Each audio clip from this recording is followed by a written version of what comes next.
తెలుగు తోట 5th class 2025 book ఒకసారి చూద్దాం.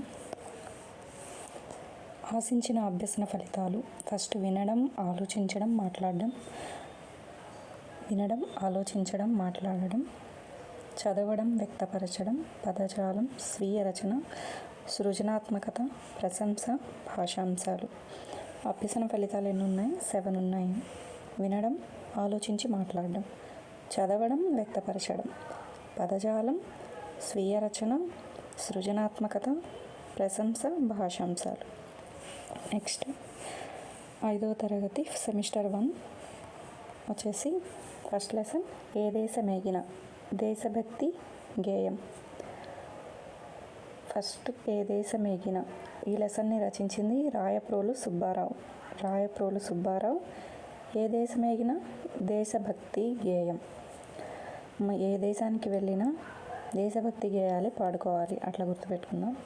సాయం పాఠం రచయిత జాక్ కోప్ వచ్చేసి దక్షిణాఫ్రికా దేశానికి చెందిన వ్యక్తి. సాయం పాఠం రచయిత. దీని ఇతివృత్తం పరోపకారం, కథనం. సాయం చేయమని అడిగితే కోపం వస్తుంది కదా, సాయం చేయమని అడిగితే కోపం వస్తుంది. Jack cope.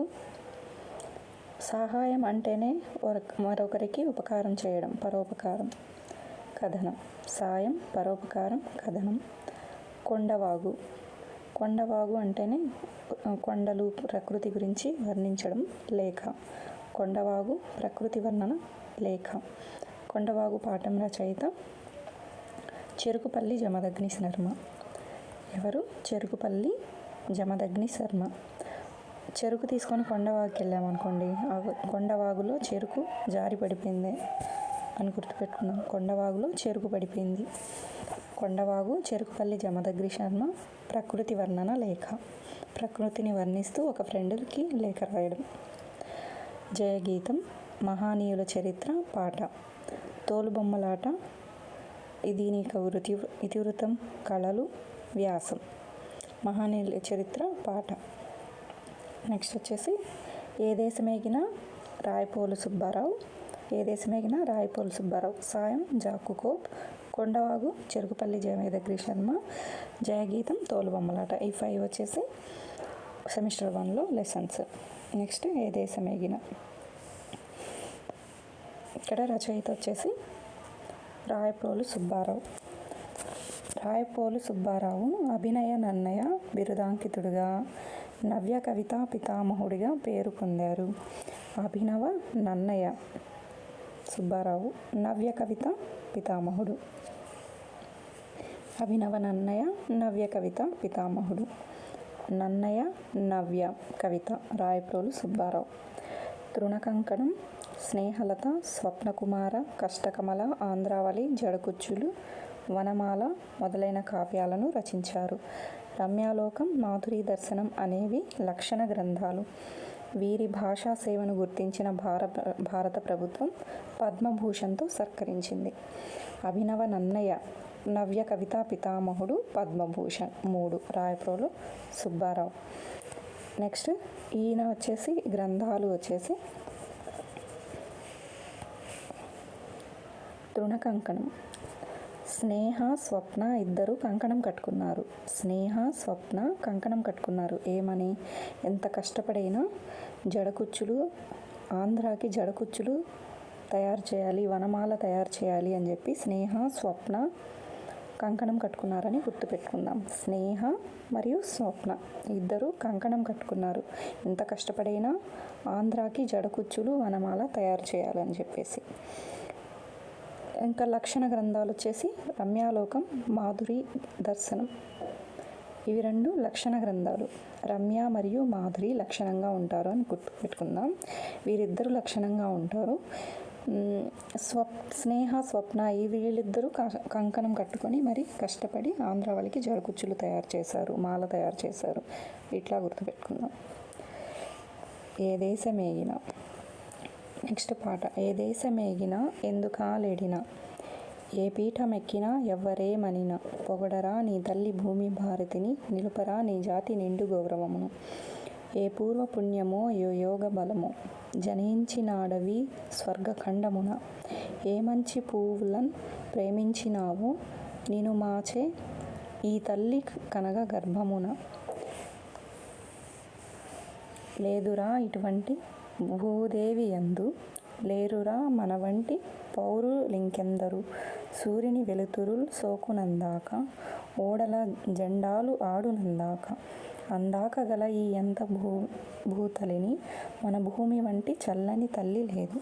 పాడరా నీ తెన్గు బాలగీతములు, పాడరా నీ వీర భావ భారతములు. ఇంతవరకు ఏ దేశమేగిన దేశభక్తి గేయం. నెక్స్ట్ వచ్చేసి పదాలు అర్థాలు. పీఠం. పీఠం అంటే గద్దె లేదా సింహాసనం. యోగం అదృష్టం.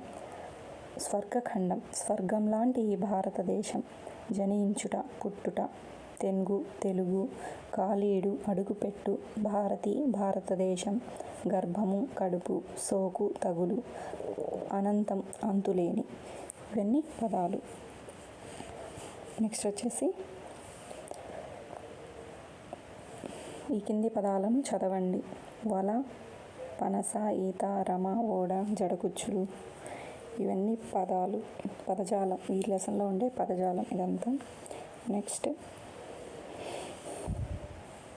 ఆంధ్ర భాష అమృతాక్షరంబులు, మరువులొలుకు గుండ్ర ముత్తియములు. ఆంధ్రదేశ మాయురారోగ్యవర్ధకం, బాంధ్రజాతి నీతి అనుసరించు. అనగా ఆంధ్ర భాష అమృతం వంటిది. తెలుగు అక్షరాలు గుండ్రంగా ముత్యాల్లా ఉండి అందాలొలుకుతూ ఉంటాయి. ఆంధ్రదేశం ఆయుష్ను ఆరోగ్యాన్ని వృద్ధి చేస్తుంది. ఆంధ్రజాతి ధర్మాన్ని అనుసరించి నడుచుకుంటుంది. ఎవరన్నారు ఈ పద్యం ఎవరు రాశారంటే వేటూరి ప్రభాకర శాస్త్రి. వేటకెళ్తే ఏం దొరికిందంట? ఆంధ్ర భాష అనే అమృతం దొరికింది. గుండ్రంగా ఉండే ముత్యాల్లాంటి తెలుగు దొరికింది. ఇట్లా వేటకెళ్తే వేటూరి ప్రభాకర శాస్త్రి వేటకెళ్తే ఆంధ్ర భాష వంటి అమృతం దొరికింది. ముత్యాలు అమృతం దొరికిందని గుర్తుపెట్టుకుందాం. ఆంధ్ర భాష అమృతం వంటిది. ఆంధ్ర అక్షరాలు ముత్యాల్లా ఉంటాయి. ఎవరికి దొరికాయి ఇవి అంటే ముత్యాలు అమృతం వేటకి వెళ్తే వేటూరి ప్రభాకర శాస్త్రికి దొరికాయి. నెక్స్ట్ చదువుదాం.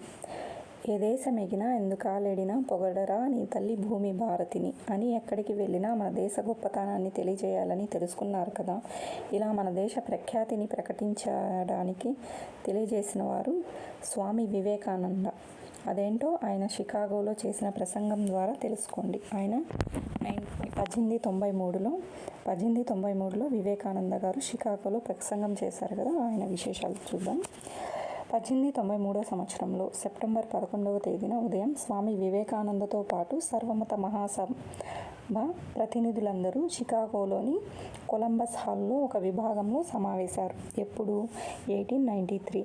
ఎక్కడ? షికాగోలోని కొలంబస్ హాలులో సెప్టెంబర్ 11వ తేదీన ఎవరెవరు వెళ్ళారు? స్వామి వివేకానందతో పాటు సర్వమత ప్రతినిధులందరూ వెళ్ళారు. వచ్చిన భారతీయులంతా ఒకరి తరువాత ఒకరు ప్రసంగిస్తున్నారు.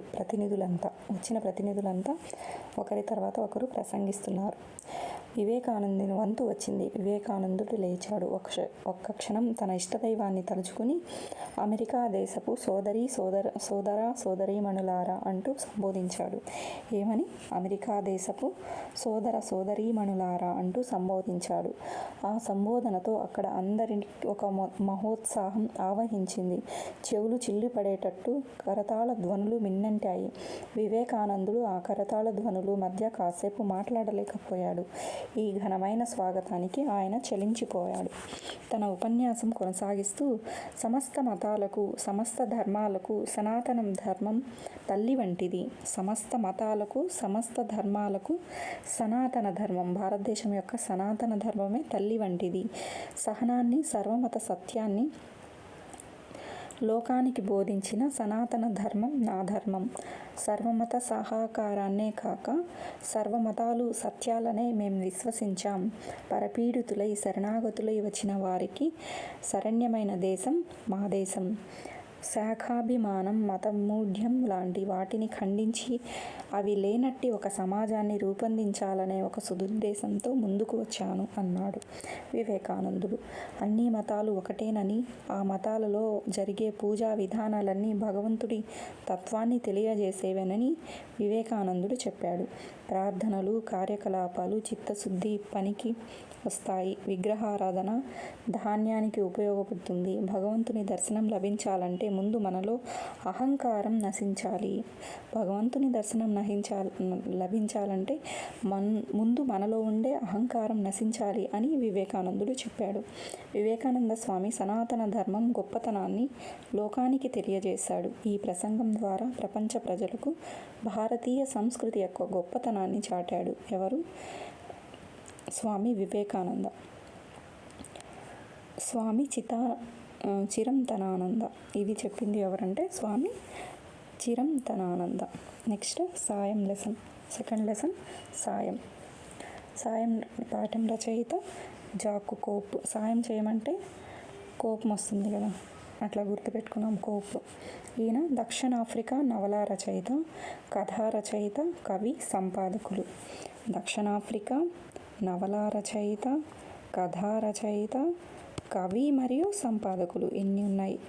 జాక్ కోప్ దక్షిణాఫ్రికా. ఈయన పేరులో 4 అక్షరాల్లాగే నవలా రచయిత, కథా రచయిత, కవి, సంపాదకులు. ఇది ఒక అనువాద కథ. సాయం అనేది ఒక అనువాద కథ. జాకోబు దక్షిణాఫ్రికా. 4 ఏంటి అవి? నవలా రచయిత, కథా రచయిత, కవి, సంపాదకులు.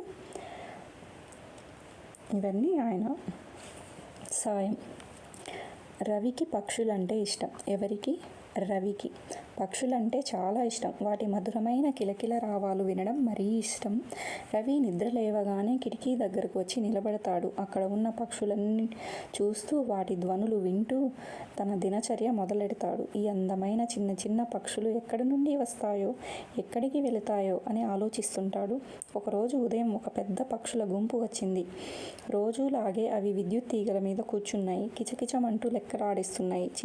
చీటికి మాటికి ఎగురుతూ మళ్ళీ వచ్చి అదే తీగపై వాలుతున్నాయి. ఇదంతా రవి ఆసక్తిగా చూస్తున్నాడు. కొద్దిసేపటికి ఒకటొకటిగా పక్షులన్నీ ఎగిరిపోయాయి. కానీ ఒక పిచ్చుక అక్కడే ఉండిపోయింది. అది ఎగరడానికి ప్రయత్నిస్తోంది, కానీ ఎగరలేకపోతోంది. రవి ఆ పిచ్చుకని చూశాడు. ఆ పిచ్చుక కాలు తీగలో ఇరుక్కుపోయింది, అందుకని ఎగరలేకపోతుంది.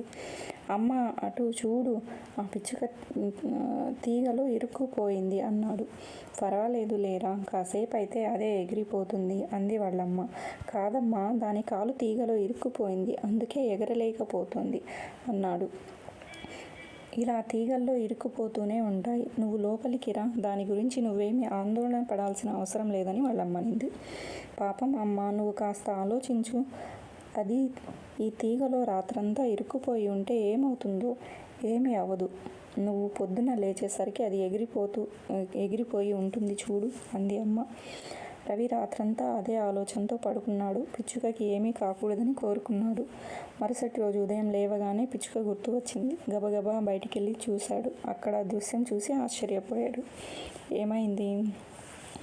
ఆ పిచ్చుక అలాగే ఉంది.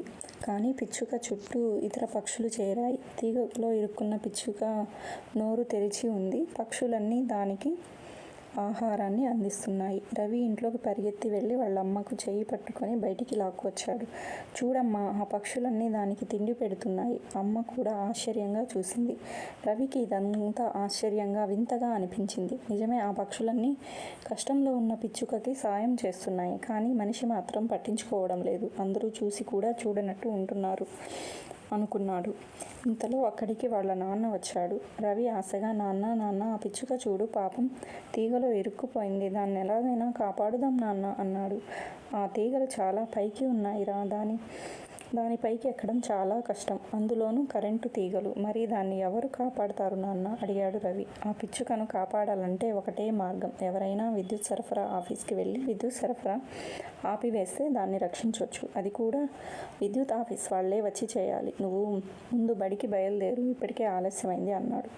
రవి బడికి బయలుదేరాడు. నడుస్తూ ఆ పిచ్చుకే గుర్తొచ్చింది. విద్యుత్ ఆఫీస్కి ఎవరు వెళ్ళి చెప్తారు? ఆ పిచ్చుకను ఎవరు కాపాడతారు? ఎవరి గురించి ఎదురు చూడకూడదు, నేనే దాన్ని కాపాడుతా అనుకుంటూ రవి నేరుగా విద్యుత్ ఆఫీస్ వైపు వెళ్ళాడు. విద్యుత్ ఆఫీస్ లోపలికి గబగబా వెళ్ళాడు. అక్కడ కుర్చీలో కూర్చొని ఉన్న అతనితో, సార్ మీరు కొద్దిసేపు కరెంటు ఆపేస్తే ఆ పిచ్చుక బతుకుతుంది కదండి అన్నాడు. కుర్చీలో కూర్చున్న వ్యక్తి రవి మాటలు విని నవ్వి, నువ్వెవరు? ఎక్కడుంటావు? విద్యుత్ ఆపడం ఏంటి? పిచ్చుకను కాపాడడం ఏంటి అంటూ ప్రశ్నలు కురిపించాడు. తన ఇంటి ముందు పిచ్చుక ఇరుక్కుపోయిందని సంగతంతా చెప్పాడు. రవి చెప్పిందంతా వినిన ఆ వ్యక్తి, ఎవరబ్బాయివి? మీ ఇల్లు ఎక్కడో చెప్పు అని మనిషిని పంపుతాలే, నువ్వు ఇంటికి వెళ్ళు అన్నాడు. సార్, నేను రాఘవ గారి అబ్బాయిని. మేము పోస్ట్ ఆఫీస్ వీధిలో ఉంటాం. మీ వాళ్ళను తొందరగా పంపండి. పాపం పిచ్చుక అరుస్తుంటే ఏడుస్తున్నట్లు ఉంది అన్నాడు. అతను నవ్వుతూ అలాగే అన్నాడు. రవి బడికి వెళ్ళి వచ్చేశాడు. సాయంత్రం అయింది. ఇంకా ఎవరూ రాలేదు. అసలు వస్తారా రారా? ఎవరూ రాకపోతే ఈ పిచ్చుక చనిపోతుంది కదా. ఇలాంటి ఆలోచన రావడం రవి కళ్ళల్లో నీళ్లు తిరిగాయి.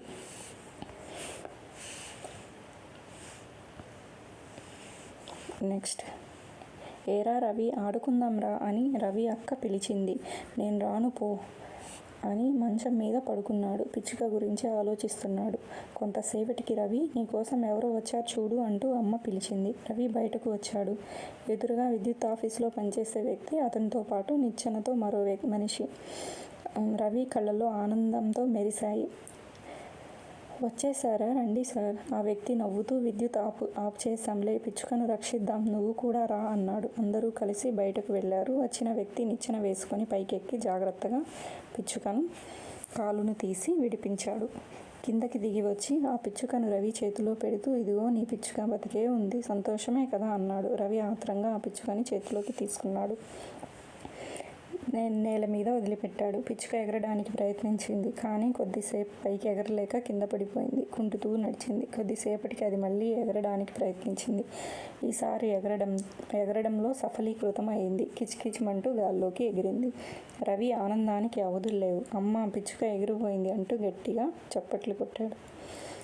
అమ్మ, పిచ్చుక ఎగిరిపోయింది అంటూ గట్టిగా చప్పట్లు కొట్టింది ఎవరు అని అడగచ్చు రవి. పదాలు అర్థాలు. దృశ్యం అంటే సినిమా కాదు, చూడగలిగినది. కష్టం, ఇబ్బంది, ఆత్రం, తొందర, అవధులు, హద్దులు, గుంపు, సమూహం, ఆసక్తి, ఆపేక్ష. ఇవి పదాలు, అర్థాలు. ఇక్కడ ఒక పద్యం ఇచ్చున్నారు. గువ్వకరకు మేను కోసి ఆ శిబిరాజు వార్త విడువరాక కీర్తికెక్కె ఓగునెంచబోవు రూపకారినెంతురు శ్వదాభిరామ వినురవేమ. తన దేహమునే కోసి ఇచ్చి పావురాన్ని కాపాడిన శిబు చక్రవర్తి కీర్తి పొందాడు. చెడ్డవారిని ఎవరూ తలుచుకోరు, ఉపకారం చేసేవారిని అందరూ గుర్తుంచుకుంటారు. వేమన. గువ్వకరకు మేను కోసి, శిబిరాజు మేను కోసి ఇచ్చాడు కదా, అలా చేసేబట్టే అతను గుర్తుండిపోయాడు అని వేమన పద్యం. నెక్స్ట్ చదువుదాం. అనకు కనకు వినకు. అనకు కనకు వినకు. అది సబర్మతి ఆశ్రమం. గాంధీజీ ఒక్కరే చిరుచాప మీద కూర్చొని ఉన్నారు. ఆయన అప్పుడే భగవద్గీత పారాయణం చేసి పుస్తకాన్ని ముందున్న చెక్కపెట్టె మీద పెట్టారు. నిన్న ఎవరో తనకు బహుమతిగా తెచ్చిన బొమ్మ వైపు దీక్షగా చూస్తున్నారు బాపూజీ. ఎవరు చూస్తున్నారు? బాపూజీ. మహదేవ దేశాయ్ లోపలికి వచ్చాడు. తదేకంగా ప్రతిమ వైపు చూస్తున్న బాపూజీని చూశారు. ఏకాగ్రతతో ఉన్న గాంధీజీకి వెనుక నుంచి ఎవరో నవ్వుతున్నట్లు అనిపించింది. బాపు వెనక్కి తిరిగి చూశారు. మహదేవ దేశాయ్ నిలబడి నవ్వుతూ కనిపించారు. ఎక్కడ? సబర్మతి ఆశ్రమం. ఎవరు? గాంధీజీ. ఏం చూస్తున్నారు? అక్కడున్న బొమ్మలను చూస్తున్నాడు. ఆ బొమ్మలను చూస్తుంటే నవ్వింది మహదేవ దేశాయ్. మహదేవ్ భాయ్ రా కూర్చో, ఎందుకు నవ్వుతున్నావు అన్నాడు గాంధీజీ. మిమ్మల్ని మీరు మరిచి ఆ పెట్టె మీద బొమ్మ కేసి చూస్తుంటే నాకు నవ్వు వచ్చింది బాపూజీ అని దేశాయ్ పకపక నవ్వడం మొదలుపెట్టాడు. గాంధీజీ దేశాయ్ భుజం మీద చెయ్యి వేసి తట్టుతూ, అసలు ఈ బొమ్మను చూశావా, ఎంత గొప్పగా ఉన్నదో అన్నాడు. అవును, 3 కోతులు చాలా అందంగా ఉన్నాయి అన్నాడు దేశాయ్. కోతులు కాదు, అవి నా గురువులు అని గాంధీజీ కోతి బొమ్మను మహదేవ దేశాయ్కి చూపిస్తూ, ఇదిగో చూడు, ఈ బొమ్మలో 3 కోతులు కనిపిస్తున్నాయి కదా, అవి మూడు పనులు చేస్తూ మనకి 3 విధాలైన ఉపదేశాలు ఇస్తున్నాయి. మొదటి బొమ్మ చూడు, 2 చేతులతో నోరు మూసుకొని కూర్చుంది, అంటే చెడు మాట్లాడవద్దు అని. రెండవ బొమ్మ చేతులతో 2 కళ్ళు మూసుకొని ఉంది, అంటే చెడు చూడవద్దు అని అర్థం అన్నాడు గాంధీజీ. గాంధీజీ మాటలు విని మహదేవ దేశాయ్ ఆశ్చర్యచకితుడయ్యాడు. మూడవ బొమ్మ వైపు చూపించి, ఏం చేస్తున్నాడో చెప్పు అన్నాడు మళ్ళీ గాంధీ. అది తన 2 చేతులతో గట్టిగా చెవులు మూసుకుంది అన్నాడు దేశాయ్. దానర్థం ఏమిటంటే చెడు మాటల్ని వినవద్దు, అది మిమ్మల్ని హెచ్చరిస్తుంది.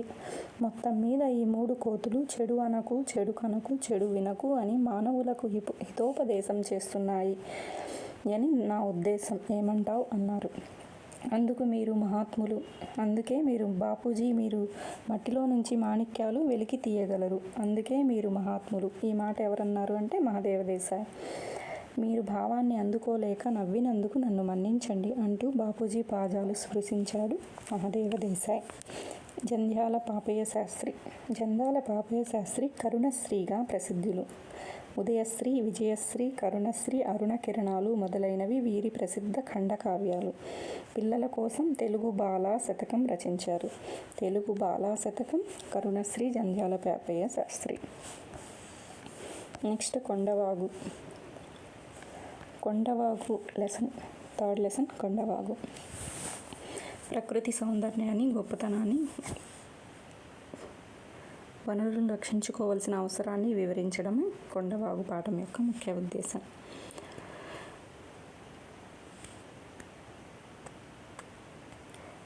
కొండవాగు పాఠాన్ని రచించినది చెరుగుపల్లి జమదగ్ని శర్మ. చెరుగుపల్లి జమదగ్ని శర్మ కవి మరియు కథకులు. జమదగ్ని అనే కలం పేరుతో రచనలు చేశారు. ఈయన కలం పేరు జమదగ్ని. మహోదయం, చిలుక గోరింక, అన్నదమ్ములు, ధర్మదీక్ష మొదలైనవి వీరి రచనలు. పిల్లల మనస్తత్వ చిత్రణ ప్రధానంగా కథలు రాశారు. చెరుకుపల్లి జమదగ్ని శర్మ. ఈయన లెసన్ వచ్చేసి కొండవాగు. ఈయన కవి మరియు కథకుడు. జమదగ్ని అనేది కలం పేరు. ఈయన రచనలు కలం పేరుతో రచనలు చేశారు. మహోదయం, చిలక గోరింక, అన్నదమ్ములు, ధర్మదీక్ష. ఉదయాన్నే, మహోదయంలో ఉదయం అనుకుందాం, ఉదయాన్నే అన్నదమ్ములు ధర్మదీక్ష చేస్తున్నారు. ఎందుకంటే వారికి చిలక గోరింకల్ లాంటి భార్యలు దొరకాలని. ఉదయాన్నే అన్నదమ్ములు ధర్మదీక్ష చేస్తున్నారు. చెరుకుతో ధర్మదీక్ష చేస్తున్నారు. వారికి చిలక గోరింకల్ లాంటి భార్యలు రావాలని చెప్పి, ఇట్లా గుర్తుపెట్టుకోవడానికి. ఉదయాన్నే అన్నదమ్ములు ధర్మదీక్ష చేస్తున్నారు. దేంతో? చెరుకుతో మంట వేసి ధర్మదీక్ష చేస్తున్నారని గుర్తుపెట్టుకుందాం. చెరుగుపల్లి జమదగ్ని శర్మ యొక్క రచనలు. పిల్లల మనస్తత్వం ప్రధానంగా కథలు రాసినది ఎవరు అంటే పిల్ల మనస్తత్వమే ప్రధానంగా రాసిన వారు చెరుకుపల్లి జమదగ్ని శర్మ. నెక్స్ట్ వచ్చేసి ఇది లేఖ కదా, కొండవాగు లేఖ. ఎవరికి లేఖ రాశారు అనేది, ప్రియమైన వెంకట్ అంటే వెంకట్కి లెటర్ రాశారు. ఎవరు రాశారు? నేను క్షేమంగా ఉన్నాను. నువ్వు, మన స్నేహితుడు రవీం, డేవిడ్ ఎలా ఉన్నారు? నేను మొన్న దసరా సెలవులకు రామం వాళ్ళ ఊరు వెళ్ళాను. వాళ్ళ ఊరు నాకు భలే నచ్చింది. ఆ విశేషాలేంటో చెప్పకుండా ఉండలేను. నేను, రామం, సూర్య ఆ రోజు మధ్యాహ్నం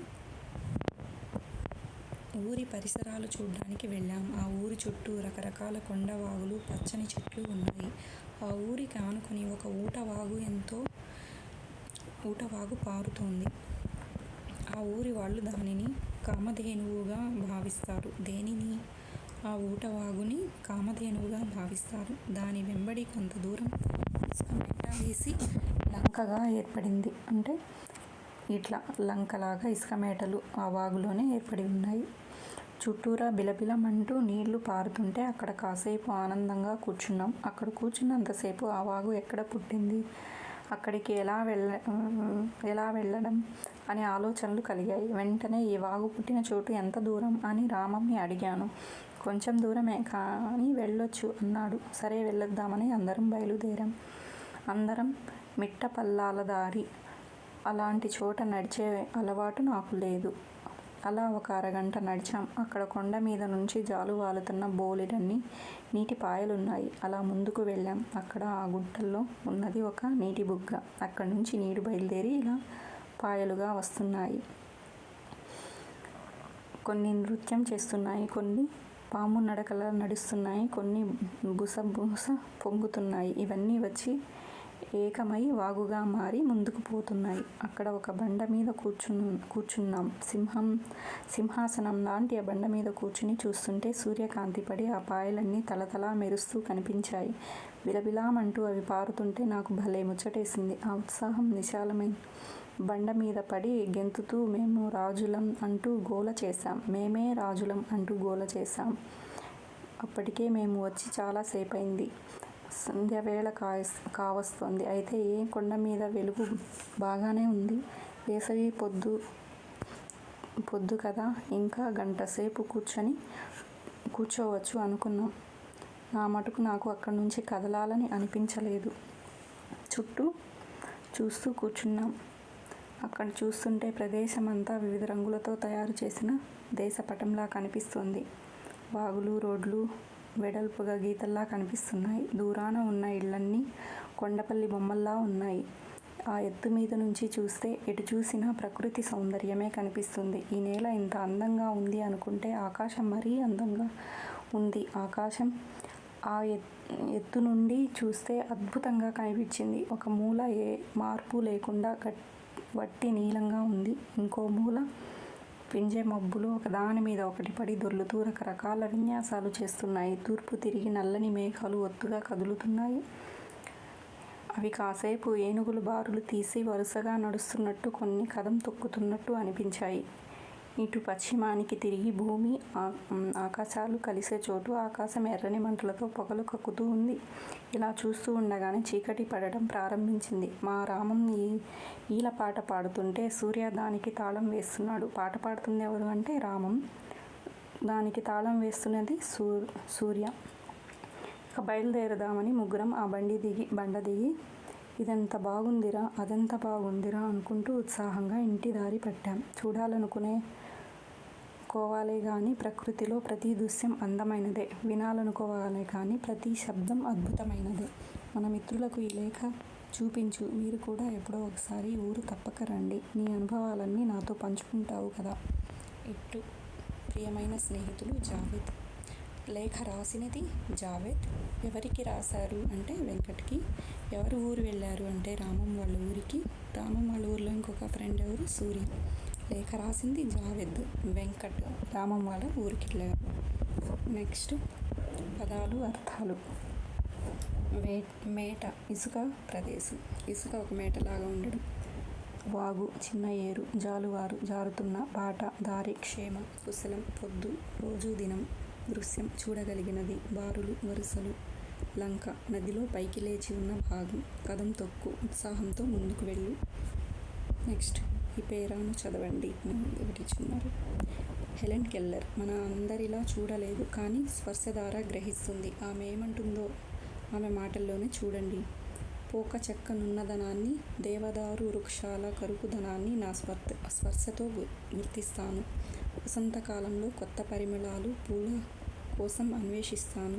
పట్టు వంటి ఆ పూల రెక్కల మృదుత్వాన్ని తాకినప్పుడు, వాటి సువాసనను ఆస్వాదించినప్పుడు చెప్పలేనంత ఆనందం కలుగుతుంది. ఒక చెట్టు కొమ్మకు చేతిని ఆనించగానే ఏదో ఒక పక్షి కుహు కుహు శబ్దాలు చెవుల్లో మారుమ్రోగుతాయి. సెలయేటి ప్రవాహం చేతిలో ఉంచినప్పుడు వేళ్ళు సందల నుండి నీళ్లు ప్రవహించడం నాకు పట్టరాని ఆనందాన్ని కలిగిస్తుంది.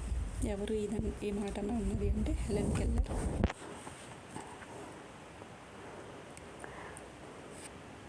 నెక్స్ట్ వచ్చేసి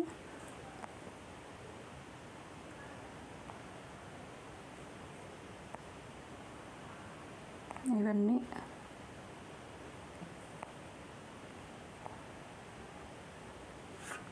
పిల్లలు పేరాను చదవండి, సంభాషణ రాయండి. నేలపట్టు ఎలా ఎప్పుడైనా విన్నారా? పేరు ఎప్పుడైనా విన్నారా? అది ఒక పక్షు సంరక్షణ కేంద్రం. ఇది నెల్లూరు జిల్లా దొరవారి సత్రం మండలం సమీపంలో ఉంది. నేలపట్టు ఎక్కడుందంటే నెల్లూరు జిల్లా దొరవారి సత్రం మండలంలో ఉంది. ఈ ప్రాంతానికి మేము గూడబాతులు అంటే పెలికాన్ పక్షులు. పెలికాన్ పక్షులకి తెలుగులో అచ్చ తెలుగులో గూడబాతులు. ఎర్రకాళ్ళ కొంగలు, నల్లకాళ్ళ కొంగలు, నారాయణ పక్షులు, తెడ్డుముక్క కొంగలు, చక్కమూతి బాతులు, స్వాతి కొంగలు లాంటి ఎన్నో పక్షులు దేశ విదేశాల నుండి ఇక్కడికి వస్తాయి. ఏమేం పక్షులంట? పెలికాన్ గూడబాతు, పెలికాన్కి తెలుగులో గూడబాతు, ఎర్రకాళ్ళ కొంగలు, నల్లకాళ్ళ కొంగలు, నారాయణ పక్షులు, తెడ్డుముక్క కొంగలు, చక్కమూతి బాతులు, స్వాతి కొంగలు లాంటి ఎన్నో పక్షులు వివిధ దేశాల నుండి వస్తాయి. అందులో గూడబాతులు అక్కడ చెట్లపై గూళ్ళు కట్టి గుడ్లు పొదిగి పిల్లలను చేస్తాయి. ఇంతకీ మేమెవరో చెప్పలేదు కదూ, మమ్మల్ని సముద్రపు రామచిలుకలు, ఫ్లెమింగోలు అంటారు. మేము చాలా అందంగా ఉంటాం. మేమంటే మీకే కాదు పెద్దలకి ఇష్టమే.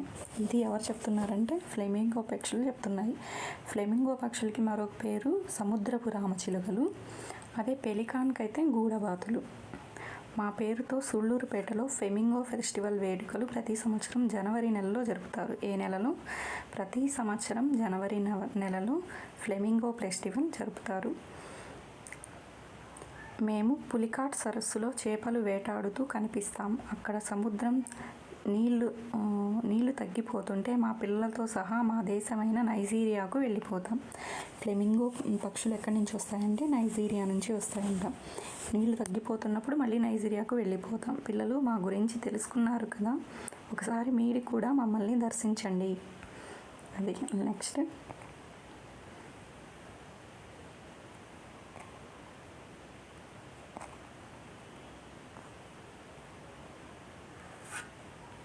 జననీ జనకులు కొలుచుట తనయునకు ముఖ్యమైన ధర్మము. జననీ జనకుల కొలుచుట కంటెను ధనయున కప్యధికమైన ధర్మం గలదే. తల్లిదండ్రులను సేవించడం కంటే కుమారునికి మరే ఇతర ముఖ్యమైన ధర్మం లేదు. పిల్లలకు తల్లిదండ్రులను సేవించుటకు మించిన ముఖ్యమైన పని మరొకటి లేదు. ఎవరన్నారు ఈ మాట అంటే శ్రీనాథుడు. పాడుకుందాం. వడగళ్ళు పాట. వడగళ్ళు వానదేవుని పండ్లు, వెలలేని తులలేని వెన్నె ముద్దల చెండ్లు. వేసవి వెళ్ళింది, వడగాల్పు మళ్ళింది, చల్లని పిల్ల వాయువులు వీచాయి. పొద్దున పొగరంతాను అణిగింది మణిగింది, ఉరుములు మెరుపులు ఉరకలు వేశాయి. ఆకాశమంతా ఆయాసపడ్డాది, మబ్బులు దొంతర్లిట్లే ముసురుకుపోయాయి. జలజల చక్కర్లు గలగల వడగళ్ళు రాయిలా చేతుల్లో కరిగాయి క్షణాల్లో. వడగళ్ళు కరిగిపోతాయి కదా. ఆవులు దూడలు గంతులు వేశాయి, చెట్లన్నీ పుట్లన్నీ సేదర్లు తేరాయి. భూదేవి గర్భాన మొలకలు మెరిచాయి, క్షణములో జగమంతా పచ్చబడ్డాది. బీరుళ్ళు చిక్కుళ్ళు కాకర కాసర, మల్లెలు మెల్లలు బంతి చామంతులు, విత్తులు చల్లము, మొక్కలు నాటాము. పచ్చ పైరులనిచ్చే పచ్చ సిరులన్నింటినీ. ఆకాశమలివేణి జడలోన మెరిసింది, 7 రంగుల ఇంద్రధనస్సు పూదండ. ఎండవానలు చట్టాపట్టాలతో మా ఇళ్ళు వాకిళ్ళు ఒళ్ళ తడిపాయి. ఎండలు వానములు చిటపటలాడుతూ మా కళ్ళు మామూళ్ళు మా ఇళ్ళు తడిపితే అటు ఆరు బయటకు ఇటు చూరు కిందకు పరుగులు తీస్తాయి. పకపక ఆడాము, తీస్తూను పకపక ఆడాము. వడగళ్ళు. ఈ వడగళ్ళు పాట ఎవరు రాశారంటే ఏడిద కామేశ్వరరావు. వడగళ్ళు ఏడిద కామేశ్వరరావు. ఏడిద కామేశ్వరరావు ఆకాశవాణిలో పనిచేశారు. ఎక్కడ పనిచేశారు? ఆకాశవాణిలో. రేడియో అన్నయ్యగా ప్రసిద్ధులు. ఏడిద కామేశ్వరరావు గారు రేడియోలో పనిచేశారు. ఆకాశవాణిలో ప్రసిద్ధి, రేడియో అన్నగా ప్రసిద్ధి చెందారు. రాష్ట్రగీతం, జైలు రోజులు, ఇండోనేషియా చరిత్ర మొదలైన రచనలు చేశారు. బాలల కోసం ఎన్నో పాటలు, నాటికలు రాశారు.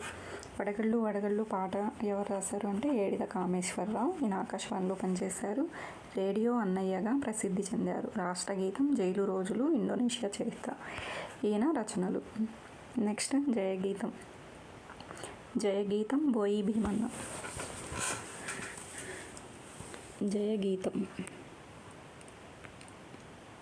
బోయి భీమన్న గారి జయగీతం. బోయి భీమన్న కవి, నాటకకర్త. పాలేరు, కూలిరాజు వంటి నాటికలు, గుడిసెలు కాలిపోతున్నాయి, మధుగీత వంటి ఖండకావ్యాలు రచించారు. జయగీతం బోయి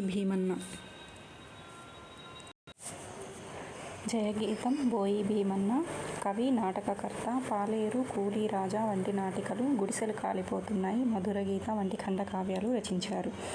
వీరు పద్యం, పాట, వచనం మూడింటిలోనూ సుప్రసిద్ధులు. పద్యము, పాట, వచనం మూడిట్లో బోయి భీమన్న సిద్ధహస్తుడు.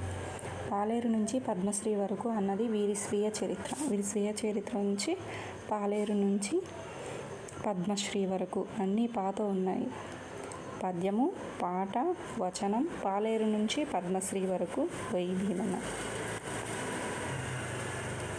నెక్స్ట్ వచ్చేసి బోయి భీమన్న పదాలు, అర్థాలు. భాస్కర అంటే సూర్యుడా. సంవిధానం, రాజ్యాంగం. తథాగత, బుద్ధుడు. తథాగతుడు అని ఎవరిని అంటారంటే బుద్ధుడు. వేదాంతం, ఉపనిషత్తులు. మధించి, చిలికి, జగతి, లోకం. శోధించి, పరిశీలించి. మహితము, గొప్పతనము. అస్పృశ్యత, అంటరానితనం. అంత్య, చివర.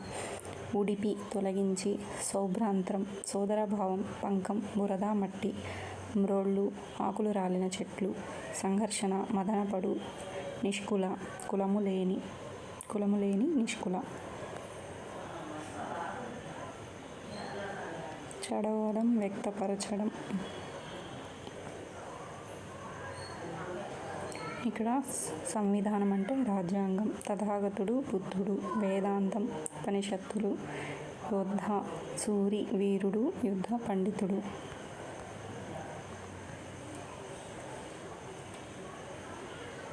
నెక్స్ట్ లెసన్ వచ్చేసి ఇక్కడ ఒక పద్యం. ఎరుకగల వాని చరితలు గరచుచు సజ్జనుల గోష్ఠి గదలక ధర్మం బెరుగుచు నెరిగిన దానిని మరువక కనుష్ఠించునది సమంజన్ బుద్ధిన్. జ్ఞానవంతుల చరిత్రలు తెలుసుకోవాలి. మంచివారి సాంగత్యంతో ధర్మం గ్రహించాలి. తెలుసుకున్న ధర్మాన్ని మరవకుండా మంచి బుద్ధితో ఆచరించాలి. ఎవరు ఇది రాసిందంటే నన్నయ్య. చిక్కు ప్రశ్న, వివేకవంతమైన జవాబు. అనగనగా ఒక రాజు. ఆ రాజుగారు 60 ఏళ్ల ఉత్సవంలో ప్రకటన చేశారు. రాబోయే పున్నమి రోజున నేనొక ప్రశ్న వేస్తాను. దానికి జవాబు చెప్పిన వారికి 1000 బంగారు కాసులు ఇస్తాను అని చెప్పి రాజుగారు ప్రకటించారు. 60 ఏళ్ల ఉత్సవం అన్నమాట అది. పున్నమి రోజు. ఏ రోజు అంటే పున్నమి రోజున ఒక ప్రశ్న వేస్తానని చెప్పారు రాజుగారు. పున్నమి రోజు రానే వచ్చింది. జనం తండోపతండాలుగా రాజధానికి చేరుకున్నారు. అందరూ రాజుగారు అడిగే ప్రశ్నల కోసం ఎదురు చూస్తున్నారు. రాజుగారు ఇలా చెప్పారు. మహారాణి గారికి గుత్తి వంకాయ కూర తినాలనిపించింది. వెంటనే వంటవాడిని పిలిచింది. కూరలో మసాలా వెయ్యి, గుత్తి వంకాయ కూర గుమగుమలాడుతూ ఉండాలి అని చెప్పింది. వంటవాడు రంగంలోకి దిగాడు. నన్నె కళ్ళు మీద మసాలా నూరుతున్నాడు. కూర వండక ముందే వాసన గుబాళిస్తుంది. వంటవాడి కూతురు ఉయ్యాలలో పడుకొని నిద్రలేచి ఏడుస్తుంది. పొయ్యి దగ్గర ఉన్న నీళ్లు గంగాళం పట్టుకొని వంటవాడి కొడుకు ఆడుకుంటున్నాడు. ఆ నీళ్లు పడి మంటలు ఆరుతున్నాయి. చూసిన వంటవాడికి ఎక్కడలేని కోపం వచ్చింది. దీన్ని వంటవాడి భార్య చూసింది. ఒరేయ్, నీకు పొయ్యి దగ్గర ఏం పనిరా? పొయ్యిలో పడ్డావంటే నీకు చావు మూడుతుంది అని వాణ్ణి పట్టుకొని దూరంగా లాగింది. ఎలాగైతేనేమో గుత్తి వంకాయ కూర తయారైంది. దాన్ని తిని ఆ రుచికి మహారాణి పడిపోయింది. సంతోషం పట్టలేక ఆమె వంటవాడిని పిలిచి కొన్ని బంగారు బహుమానంగా ఇచ్చింది అని కథ చెప్పడం ముగించాడు. కథ బాగా విన్నారు కదా. రాణుగారు వంటవాడికి ఎన్ని బంగారు కాసులు ఇచ్చారు అనేది క్వశ్చన్. ఈ ప్రశ్న సమాధానం కథలోనే ఉంది. ఎవరు జవాబు చెప్తారో చెప్పండి అన్నాడు రాజు. పండితులందరూ తలలు గోక్కున్నారు. జవాబు మాత్రం ఒక్కరైనా ఊహించలేకపోతున్నారు. 5వ తరగతి చదివే వెన్నెల కూడా కథను బాగా విన్నది. ఎవరు? వెన్నెల. ఎన్నో క్లాస్? 5వ క్లాస్. ఇది 5th క్లాస్ టెక్స్ట్ బుక్. అది కూడా 5వ క్లాస్ చదువుతుంది అమ్మాయి కూడా, వెన్నెల. రాజుగారు, నేను జవాబు చెప్తాను అంటూ పెద్దగా ఇచ్చి చేతులూపింది. జవాబు చెప్పమన్నాడు మహారాజు. మహారాజా, రాణిగారి కాసులు 1116 అంది వెన్నెల. శభాష్, చిన్నదానివైనా సరిగ్గా చెప్పావు అని దగ్గరకు తీసుకున్నాడు మహారాజు. సింహాసనం మీద కూర్చోబెట్టుకున్నాడు. పాప, జవాబు ఎలా చెప్పగలిగావమ్మా అని వెన్నెలను అడిగాడు రాజుగారు. జవాబు మీ కథలోనే ఉంది మహారాజా. మసాలా 1000లో ఉంది. నూరుతున్నాడులో 100 ఉంది. ఏడుస్తోందిలో 7 ఉంది. ఆరుతున్నారులో 6 ఉంది. మూడుతుందిలో 3 ఉంది. మొత్తం కలిపితే 1116 జవాబు చెప్పింది. జనం చప్పట్లతో వెన్నెలను అభినందించారు. రాజుగారు ప్రకటించిన బహుమతి వెన్నెలకే దక్కింది. ఇది జానపద కథ. చిక్కు ప్రశ్న, వివేకవంతమైన జవాబు అనేది ఒక జానపద కథ. తోలుబొమ్మలాట ఒక జానపద కళ. 5th లెసన్, తోలుబొమ్మలాట ఒక జానపద కళ.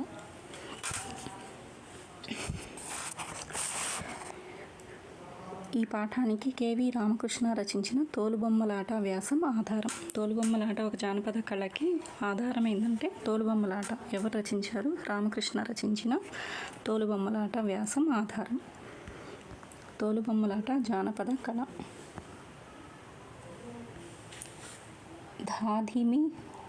ధాదిమి ధకతిమి తోలుబొమ్మ, దీని తమాషా చూడరా మాయబొమ్మ. పిల్లలు, మీరు ఎప్పుడైనా తోలుబొమ్మలాట గురించి విన్నారా? అది మన ప్రాచీన జానపద కళ. ఎందరో గొప్ప గొప్ప కళాకారులు వందల సంవత్సరాలు తోలుబొమ్మలాటకు కళకు జీవం పోశారు. మనం తోలుబొమ్మలాట గురించి తెలుసుకుందామా? 90 ఆమడలైనా వెళ్ళి తోలుబొమ్మలాట చూడాలి అనేది ప్రాచీన నానుడి. ఇది నానుడి. 90 ఆమడలు అంటే ఒక ఆమడ వచ్చేసి 8 కిలోమీటర్లు. 90 ఆమడలు దూరమైనా వెళ్ళి తోలుబొమ్మలాట చూడాలనేది నానుడి అన్నమాట. ఆనాటి గ్రామీణ జీవితాల్లో తోలుబొమ్మలాటకి ఎంత ప్రాధాన్యం ఇచ్చారో తెలుస్తుంది. తోలుబొమ్మలాట క్రీస్తుపూర్వం 3వ శతాబ్దం. ఎప్పుడంట? 3వ శతాబ్దం నాటికే తెలుగు ప్రాంతంలో ప్రచారంలో ఉంది. ఎక్కడ? తెలుగు ప్రాంతంలో 3వ శతాబ్దం నాటికే ప్రచారంలో ఉంది. మన ఆంధ్రాలో తూర్పుగోదావరి, వైఎస్ఆర్ కడప, అనంతపురం, శ్రీకాకుళం, విశాఖపట్నం జిల్లాల్లో తోలుబొమ్మలాట కళాకారులు ఉన్నారు. శ్రీకాకుళం నుండి విశాఖపట్నం, విజయనగరం లేకుండా విశాఖపట్నం, తూర్పుగోదావరి, వైఎస్ఆర్ కడప, అనంతపురం జిల్లాల్లో తోలుబొమ్మలాట కళాకారులు ఉన్నారంట.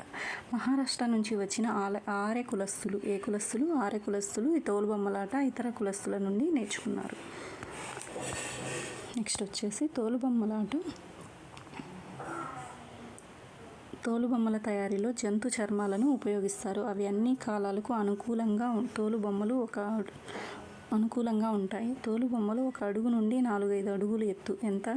1 అడుగు నుండి 4-5 అడుగుల ఎత్తు వరకు ఉంటాయి. ప్రకృతి పరంగా దొరికే మోదుగ పువ్వు, బంక, దీపపు మసి.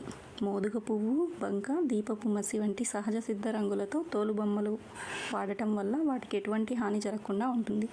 బొమ్మలు తెర మీద ఆడించడానికి అనుకూలంగా వెదురు బద్ద బొమ్మల మధ్యలో కడతారు. వెదురు బద్ద, మోదుగ పువ్వు, బంకమన్ను, మోదుగ పువ్వు, దీపపు మసి, బంక. రంగుల కోసం ఒక వెదురు బద్ద వచ్చేసి మధ్య భాగంలో కడతారు. బొమ్మను ఆడించడానికి వెదురు బద్దే ఆధారంగా ఉంటుంది.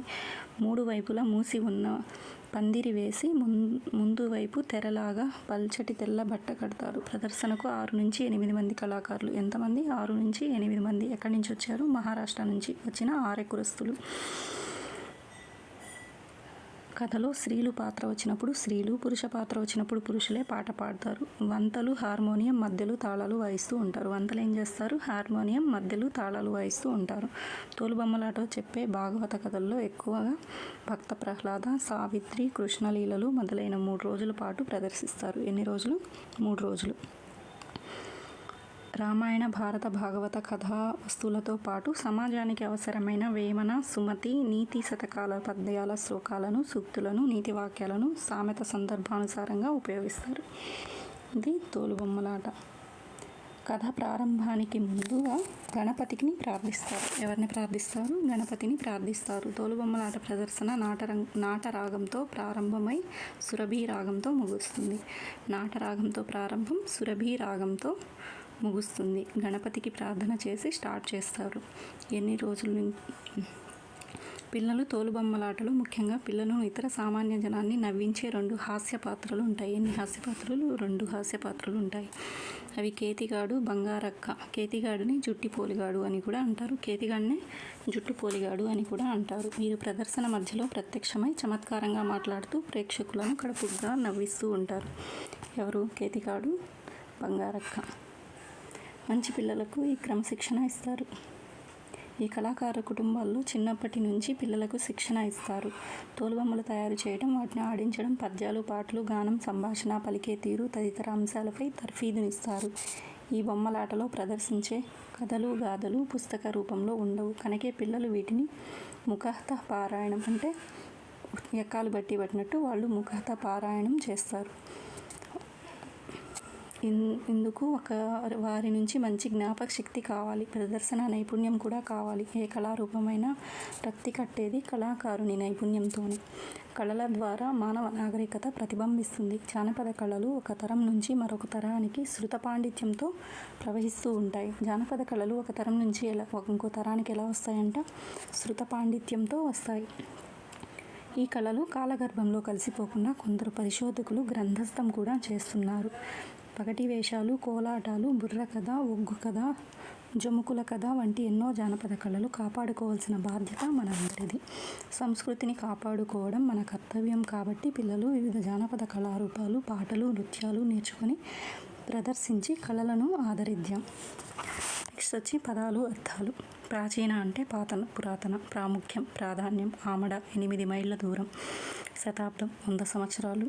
నానుడి, వాడుకగా అనే మాట, సామెత. తర్ఫీదు, శిక్షణ, అభ్యాసం. రక్తి కట్టడం, అలరించడం. శృత పాండిత్యం అంటే వినడం ద్వారా నేర్చుకోవడం. చమత్కారం, నేర్పు. పారాయణం, శ్రద్ధగా వినడం. తప్పెట గుండ్లు. జానపద కళారూపంలో ఒకటైన తప్పెట గుండ్లు ప్రత్యేకించి ఎక్కడంట? ఉత్తరాంధ్రలో ఎక్కువగా కనిపిస్తుంది. గుండ్రంగా రేకుతో చేసిన తప్పెట్లు ఈ బృందం కళాకారులు మెడలో వేసుకొని పాడుతూ పాటకు అనుగుణంగా గుండ్రంగా తిరుగుతూ నాట్యం చేస్తారు. తప్పెట్లు వాయిస్తూ ఉంటారు. ఈ వాయిద్యాన్ని గుండె మీద పెట్టుకుని వాయించడం వల్ల తప్పెట గుండ్లు అనే పేరు వస్తుంది. కోలాటం. కోలాటం వచ్చేసి గ్రామీణ ప్రాంత ప్రజలు తాము చేసే నృత్యాలలో అలసటకు మర్చిపోయేందుకైతే కోలాటం ఉపయోగించే కళారూపం కోలాటం. కోలాటమాటంలో కళాకారులు 2 చేతులతో కోలలు ధరించి వాటిని తాడిస్తూ కోలాటం ఆడతారు. ఇందులో ఏక కోలాటం, జంట కోలాటం, జడ కోలాటం, స్త్రీల కోలాటం, పురుష కోలాటం లాంటి ఎన్నో ఉన్నాయి. ఏమేం కోలాటాలు? ఏక కోలాటం ఒక్కరే చేసేది, జంట కోలాటం 2 చేసేవి, జడ కోలాటం, స్త్రీల కోలాటం, పురుషుల కోలాటం లాంటి ఎన్నో ఉన్నాయి. కోలాటం నృత్యంలో 16 నుంచి 40 మంది వరకు పాల్గొనవచ్చు. నెక్స్ట్ వచ్చేసి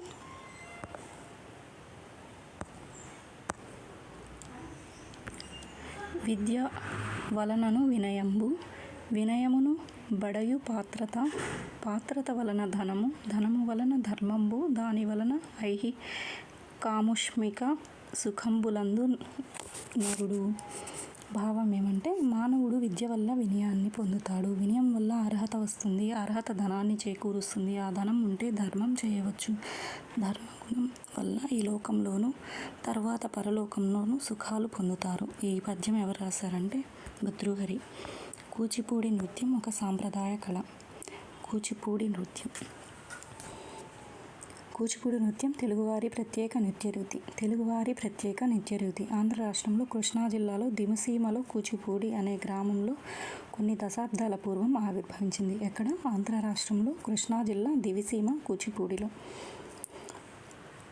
ఈ ఊరి పేరుతోనే ఇది ప్రసిద్ధమైంది. ఊరి పేరే కూచిపూడి, ఆ పేరుతోనే ప్రసిద్ధమైంది. సిద్ధేంద్ర యోగి కూచిపూడి నాట్యకళకు మూల పురుషుడు. సిద్ధేంద్ర యోగి కూచిపూడి నాట్యకళకు మూల పురుషుడు. ఆయన నాడు ప్రచారంలో ఉన్న యక్షగానాది కళారూపాలను స్వీకరించి కూచిపూడి నృత్య ప్రక్రియను అభివృద్ధి చేశాడు. అప్పుడు ప్రచారంలో ఉన్న యక్షగానాది కళారూపాలను స్వీకరించి కూచిపూడి ప్రక్రియను అభివృద్ధి చేసింది ఎవరు అంటే సిద్ధేంద్ర యోగి. ఈయన రచించిన నాట్య నాటకం భామాకలాపం. తెలుగులో మొట్టమొదటి నృత్య నాటకం భామాకలాపం. ఇది ఎవరు రచించారంటే సిద్ధేంద్ర యోగి. ఏ ఊరు? కృష్ణా జిల్లా దివిసీమలోని కూచిపూడి. నాట్యం అభినయ ప్రధానం. అభినయం 4 రకాలు. అవయవాలలో కదలికతో భావ వ్యక్తీకరణ ఆంగికాభినయం, భాష ద్వారా వ్యక్తీకరణ వాచికాభినయం, వేషం ద్వారా భావ వ్యక్తీకరణ ఆహార్య అభినయం, శరీరంలో కలిగే మార్పుల ద్వారా భావ వ్యక్తీకరణ సాత్వికాభినయం. అభినయాలు ఎన్ని రకాలు అంటే 4 రకాలు. 1 ఆంగికాభినయం, వాచికాభినయం, అభినయం, సాత్వికాభినయం. కూచిపూడి కళారూపాలు తమ నృత్య నాటకాలతో పాటు పగటి వేషాలు కూడా వేస్తారు. వాళ్ళు వేసే పగటి వేషాల్లో ప్రధానమైంది అర్ధనారీశ్వర వేషం. కూచిపూడి వేసేవాళ్ళే పగటి వేషాలు వేస్తారు. దాంట్లో ముఖ్యమైనది అర్ధనారీశ్వర వేషం. అర్ధనారీశ్వర వేషంలో కుడివైపు పురుషుడు, ఎడమవైపు స్త్రీ ఉంటారు. ఈ 2 వేషాలను వేరు చేస్తూ పైనుండి కింద వరకు ఒక తెర ఉంటుంది. ఒక వేషం మాట్లాడేటప్పుడు రెండవ వైపు తెర కప్పుతుంది. జనానికి వినోదం కలిగించడం, వారి నాటకం వైపు ఆకర్షించడం ఈ పగటి వేషాల ప్రయోజనం. ఈ వేషాల ద్వారా సాంఘిక దురాచారాలను విమర్శించడం కూడా ఉంది. కూచిపూడి నాటక ప్రదర్శనను భాగవత మేళ అని కూడా అంటారు. కూచిపూడిని భాగవత మేళ అని కూడా అంటారు. వీటిల్లో స్త్రీ పురుషుల పాత్రలు 2 ఉంటాయి. కానీ ఇటీవల వరకు స్త్రీ పాత్రను కూడా పురుషులే ధరించేవారు. ఇప్పుడు స్త్రీలు వేస్తున్నారు. ఇంతకుముందు అయితే స్త్రీ పాత్రను కూడా పురుషులే వేశారు. ప్రస్తుతం స్త్రీలు కూడా వేస్తున్నారు. కీర్తిశేష, భాగవతుల రామయ్య, హరిమాధవయ్య, చింతా వెంకటరామయ్య, తాడేపల్లి పేరయ్య, భాగవతుల విస్సయ్య, వెంపటి వెంకటనారాయణ, దర్భా వెంకటేశ్వర్లు, వేదాంతం పార్వతీశం, వేదాంతం వెంకటాచలపతి, వేదాంతం రామకృష్ణయ్య, వేదాంతం రాఘవయ్య, చింతా కృష్ణమూర్తి, వేణుగోపాల కృష్ణ శర్మ, వేదాంతం రత్తయ్య శర్మ, వేదాంతం సీతారామశాస్త్రి మొదలైన వారు కూచిపూడి నాట్యాన్ని విశ్వవ్యాప్తం చేశారు.